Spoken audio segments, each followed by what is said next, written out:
बच्चों, आज हम बोली और व्याकरण के बारे में जानने का प्रयास करते हैं। तो बोली क्या होती है, इसको समझने का प्रयास करेंगे। भाषा के क्षेत्रीय रूप को बोली कहते हैं।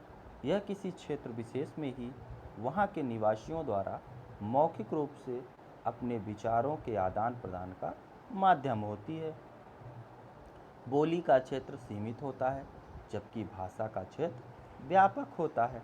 हिंदी की प्रमुख बोलियां हैं भोजपुरी, मगधी, बुंदेली, कन्नौजी, हरियाणवी, गढ़वाली इत्यादि। अर्थात हम कह सकते हैं कि किसी क्षेत्र विशेष में बोली जाने वाली भाषा बोली कहलाती है। अब हम उपभाषा के बारे में जानने का प्रयास करेंगे। जब किसी बोली में साहित्य की रचना होने लगती है तो वह धीरे धीरे भाषा का रूप धारण करने लगती है, तब इसका रूप उपभाषा कहलाता है। जैसे अवधी, ब्रज।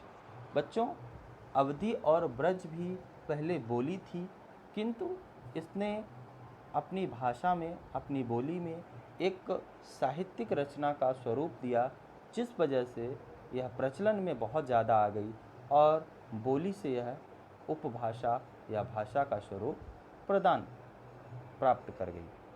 जैसे आपने देखा कि अवधी में तुलसीदास जी ने रामचरितमानस की रचना की और सूरदास जी ने ब्रज में कई साहित्यिक रचनाएं की हैं। लिपि क्या होती है बच्चों? लिपि को जानने का प्रयास करते हैं। भाषा की मौखिक ध्वनियों को लिखकर प्रकट करने के लिए कुछ चिन्ह निश्चित किए गए हैं। इन चिन्हों के व्यवस्थित समूह को लिपि कहते हैं। आइए कुछ भाषाओं की लिपियों के बारे में जानते हैं। हिंदी तथा संस्कृत की लिपि देवनागरी है, अंग्रेजी की लिपि रोमन है, पंजाबी की लिपि गुरमुखी है, उर्दू की लिपि फारसी है। अर्थात भाषा की ध्वनियों को लिखने के ढंग को लिपि कहा जाता है। अब व्याकरण क्या होता है?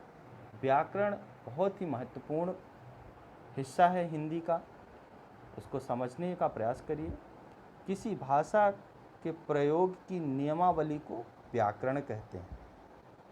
यह भाषा के वर्णों, शब्दों, पदों और वाक्य रचना के रूप को निश्चित करता है। भाषा के मानक रूप को तय करने का काम भी व्याकरण ही करता है। व्याकरण हमें भाषा को सही रूप में बोलना, लिखना, पढ़ना, समझना सिखाता है। जैसे एग्जाम्पल के द्वारा हम समझने का प्रयास करते हैं। गाय घास खाता है, गाय घास खाती है। तो इन दोनों वाक्यों में क्या अशुद्धियां हैं या क्या शुद्धि है, उसको जानने का प्रयास करें। अशुद्ध है, पहला वाक्य शुद्ध है क्योंकि कर्ता स्त्रीलिंग के अनुरूप क्रिया प्रयुक्त नहीं हुई। इसके विपरीत वाक्य दो शुद्ध है क्योंकि कर्ता स्त्रीलिंग है और उसके अनुरूप ही क्रिया प्रयुक्त हुई है। तो कह सकते हैं हम कि व्याकरण वह शास्त्र है भाषा को शुद्ध रूप में पढ़ना, लिखना एवं बोलना सिखाता है।